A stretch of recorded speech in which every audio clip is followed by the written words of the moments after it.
Are you ready for it?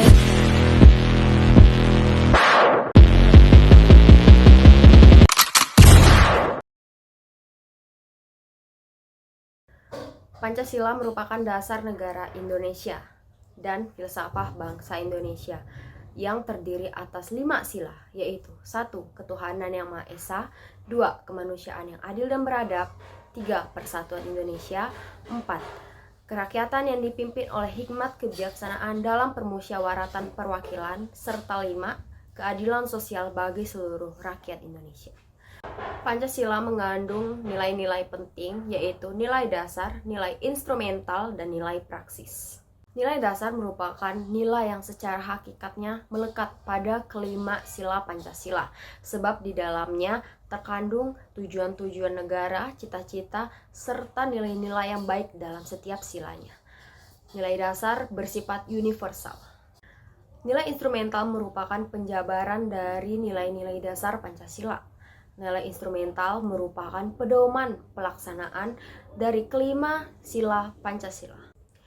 Nilai praksis merupakan realisasi dari nilai instrumental pada kehidupan sehari-hari. Maka dari itu nilai praksis biasanya terus berkembang dan berjalan mengikuti perkembangan zaman.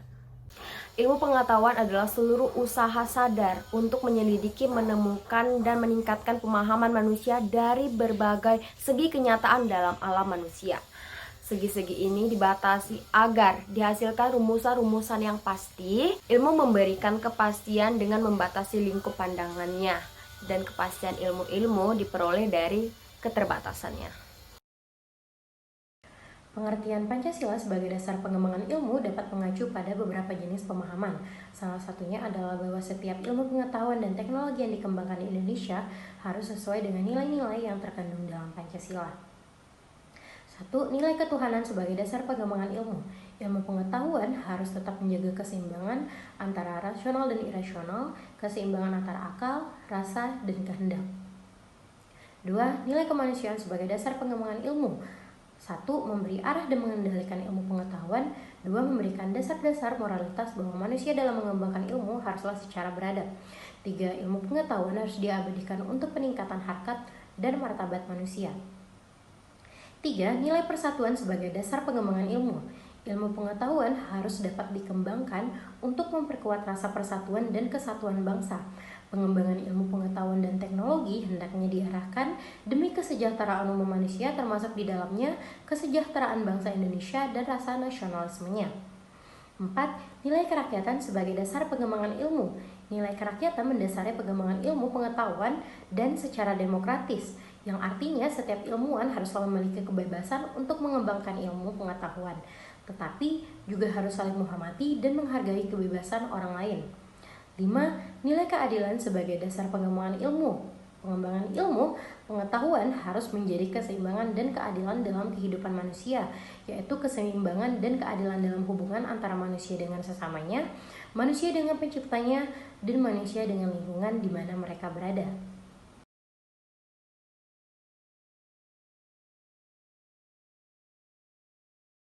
Paradigma diartikan sebagai sebuah pandangan mendasar tentang pokok persoalan yang di dalam cabang ilmu pengetahuan yang dikemukakan oleh para ilmuwan. Nah, pada suatu paradigma, sudut pandang merupakan unsur yang terkandung di dalamnya. Paradigma menjadi sebuah rangkaian acuan yang harus dipatuhi oleh ilmuwan sehingga dapat menghasilkan jawaban atas permasalahan yang dibahas oleh ilmu pengetahuan. Istilah ini kemudian berkembang menjadi tersebar di banyak bidang seperti politik, hukum, sosial, ekonomi, serta memiliki pengertian luas di mana sebagai kerangka pikir, tindakan, acuan, sumber orientasi, tolak ukur, bahkan menjadi sebuah tujuan. Mengapa sih kita perlu Pancasila sebagai dasar strategi pengembangan ilmu? Ada 3 alasan utama. Yang pertama, mengatasi kerusakan lingkungan yang menjadi perhatian khusus saat ini. Pancasila diperlukan untuk mengatasi kerusakan lingkungan yang terjadi akibat perkembangan teknologi yang pesat, di mana dengan adanya pembangunan daerah besar-besaran ataupun pengerukan tambang sebagai usaha bagi pemerintah dan perusahaan Jika dibiarkan tanpa adanya aturan yang mengikat, maka akan berpengaruh terhadap masyarakat Indonesia di masa yang akan datang, yang beresiko mengalami banyak bencana alam akibat hal tersebut seperti banjir, tanah longsor, dan sebagainya. Yang kedua adalah pengingat adanya nilai luhur yang terkandung di dalam bangsa Indonesia. Pancasila menjadi sebuah pengingat bagi bangsa kita bahwa kita terlahir sebagai individu yang bernilai luhur, bersifat sosial, humanis, dan religius.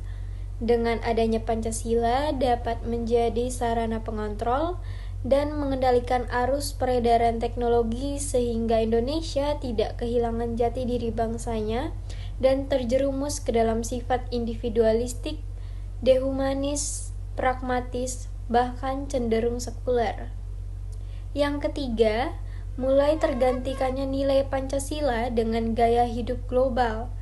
Nilai-nilai Pancasila yang menjadi jati diri atau kental dengan kearifan lokal mulai tergantikan dengan sifat global yang cenderung berpusat pada gaya hidup hedonisme atau bermewah-mewahan, individualistik, dan lebih memilih voting atau cara teknis yang lebih sederhana dibandingkan musyawarah mufakat sesuai ciri khas Indonesia.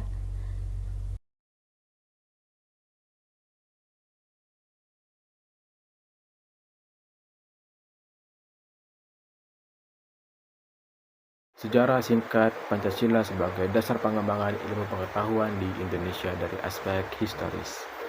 Sebenarnya kalau kita berbicara tentang aspek historis pengembangan Pancasila sebagai dasar ilmu pengetahuan di Indonesia, terdapat dalam kalimat mencerdaskan kehidupan bangsa yang ada di dalam pembukaan Undang-Undang 1945, tepatnya pada alinea keempat. Kata tersebut mengacu pada pengembangan ilmu pengetahuan teknologi dan pendidikan. Mengapa demikian? Karena dengan pendidikan kita bisa tahu bagaimana cara menggunakan teknologi. Dengan pendidikan kita bisa tahu bagaimana cara memanfaatkan teknologi. Dengan pendidikan kita juga tahu bagaimana cara mengoptimalkan potensi teknologi yang ada di Indonesia. Selanjutnya ada beberapa peristiwa yang berkaitan dengan pengembangan Pancasila sebagai dasar ilmu pengetahuan di Indonesia. Pertama ada UGM pada 15 Oktober tahun 1987 menyelenggarakan seminar dengan tema Pancasila sebagai orientasi pembangunan. Artinya, setiap pembangunan di Indonesia, baik itu visi dan misinya, harus berkaitan dengan sila ya, baik itu sila pertama sampai sila kelima.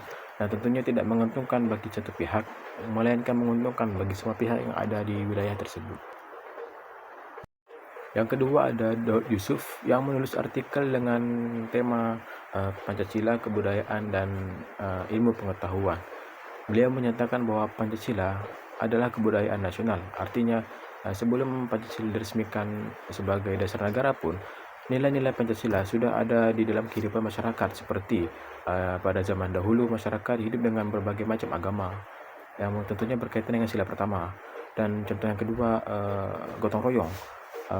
Warga negara bekerja sama untuk menggapai satu tujuan dengan anggapan membenahkan, yang tentunya berkaitan dengan sila ketiga.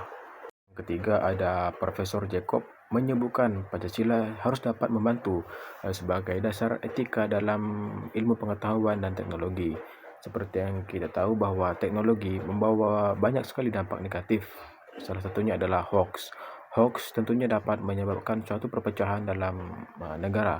Oleh karena itu, Profesor Jacob mengharapkan dengan adanya Pancasila, warga negara di Indonesia tidak kehilangan jati dirinya. Selain itu, Profesor Jacob juga menyebutkan ada nilai dasar Pancasila, antara lain monoteisme, humanisme dan solidaritas karya negara, nasionalisme dan solidaritas karya negara, demokrasi dan perwakilan, dan tentunya keadilan sosial.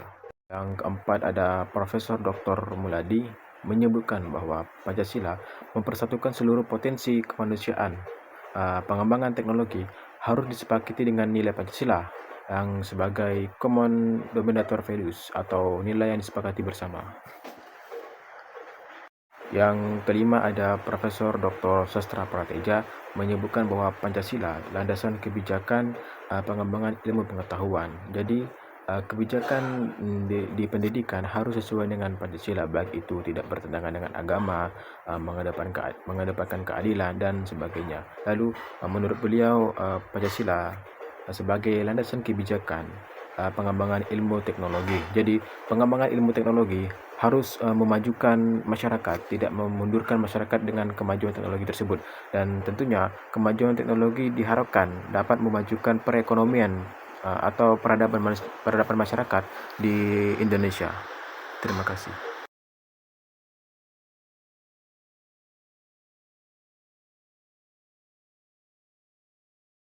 Sumber Pancasila secara sosiologis sebagai landasan nilai pengembangan ilmu pengetahuan dapat ditelusuri dari struktur sosial budaya masyarakat Indonesia yang plural dan heterogen. Pancasila sebagai nilai inti pengembangan ilmu pengetahuan dapat memberikan solusi dan alternatif bagi masyarakat Indonesia dalam mengatasi berbagai tantangan dan permasalahan yang mereka hadapi. Pancasila dapat menentukan arah dan tujuan pengembangan ilmu pengetahuan berdasarkan kebutuhan dan keinginan masyarakat Indonesia. Dapat kita temukan dalam sikap masyarakat yang sangat memperhatikan dimensi ketuhanan dan kemanusiaan, sehingga manakala iptek tidak sejalan dengan nilai ketuhanan dan kemanusiaan, maka akan terjadi penolakan dalam masyarakat. Hal itu dikarenakan apabila terjadi dampak yang negatif, maka yang paling pertama dan yang akan paling merasakan dampaknya adalah masyarakat.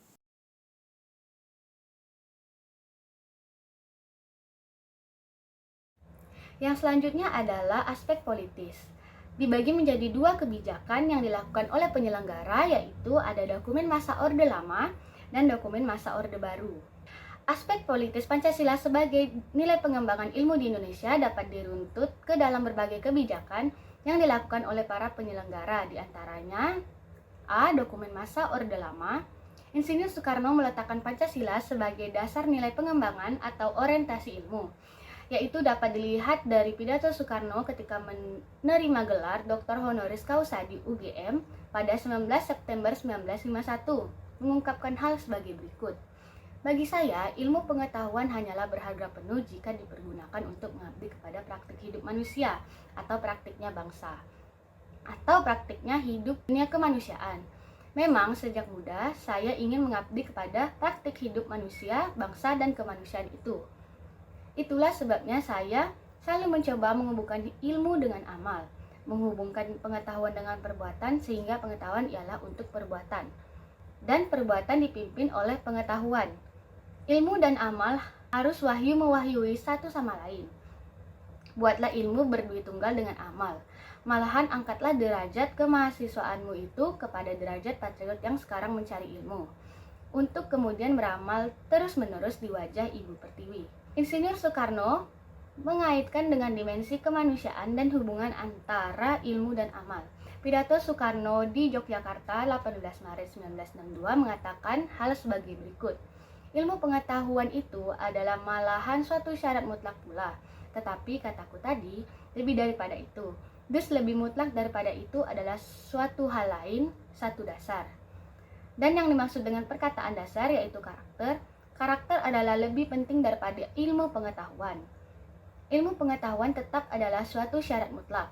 Tanpa karakter yang gilang gemilang, orang tidak dapat membantu kepada pembangunan nasional. Oleh karena itu, pembangunan nasional itu sebenarnya adalah suatu hal yang berlangit sangat tinggi dan berakar amat dalam sekali.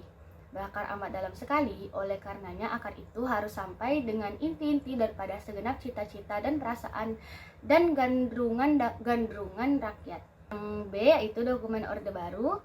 Presiden Soeharto menyinggung masalah Pancasila sebagai dasar nilai pengembangan ilmu ketika memberikan sambutan pada Kongres Pengetahuan Nasional keempat tanggal 18 September tahun 1986 di Jakarta. Soeharto mengatakan, ilmu pengetahuan dan teknologi harus diabdikan kepada manusia dan kemanusiaan, harus dapat memberi jalan bagi peningkatan martabat manusia dan kemanusiaan. Dalam ruang lingkup nasional, ilmu pengetahuan dan teknologi yang ingin kita kuasai dan kita kembangkan haruslah ilmu pengetahuan dan teknologi yang bisa memberi dukungan kepada kemajuan pembangunan nasional kita. Betapapun besarnya kemampuan ilmiah dan teknologi kita Dan betapapun suatu karya ilmiah, kita mendapat tempat terhormat pada tingkat dunia. Tetapi apabila kemampuan ilmu pengetahuan dan teknologi itu tidak dapat membantu memecahkan masalah-masalah, maka jelas hal itu merupakan kepincangan, bahkan suatu kekurangan dalam penyelenggaraan ilmu pengetahuan dan teknologi. Penegasan Pancasila sebagai dasar pengembangan ilmu pengetahuan sampai pada masa Orde Baru belum ditegaskan, meskipun Pancasila diterapkan sebagai satu-satunya asas organisasi politik dan kemasyarakatan. Pendekatannya hanya pada iptek, harus diabdikan kepada manusia dan kemanusiaan.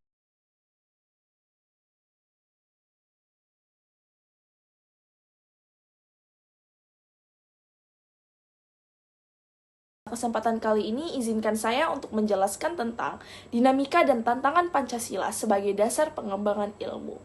Nah, sebelum kita masuk ke inti, pasti teman-teman pada bertanya-tanya nih, apa sih sebenarnya dinamika dan tantangan itu? Nah, dinamika itu adalah sebuah pergerakan atau perubahan yang terjadi pada suatu hal yang menyebabkan sebuah dampak tertentu. Lalu, sedangkan tantangan adalah suatu hal yang tanpa diadakan itu akan ada dengan sendirinya, yang harus kita sikapi. Lalu, dinamika yang dihadapi oleh Pancasila sebagai pengembangan ilmu sendiri itu belum dibicarakan secara eksplisit oleh para penyelenggara negara sejak Orde Lama sampai era reformasi. Pada kurun waktu akhir-akhir ini juga belum ada lagi suatu upaya untuk mengaktualisasikan nilai-nilai Pancasila dalam kaitan dengan pengembangan iptek di Indonesia. Lalu, tantangannya itu ada apa saja sih teman-teman? Yang pertama, ada kapitalisme yang sebagai menguasai perekonomian dunia, termasuk Indonesia. Akibatnya, ruang bagi penerapan nilai-nilai Pancasila sebagai dasar pengembangan ilmu itu menjadi terbatas. Lalu yang kedua, ada globalisasi yang menyebabkan lemahnya daya saing bangsa Indonesia dalam pengembangan iptek, sehingga Indonesia lebih berkedudukan sebagai konsumen daripada produsen dibandingkan dengan negara-negara lain. Lalu yang ketiga, ada konsumerisme yang menyebabkan negara Indonesia ini menjadi pasar bagi produk teknologi negara lain yang lebih maju iptek.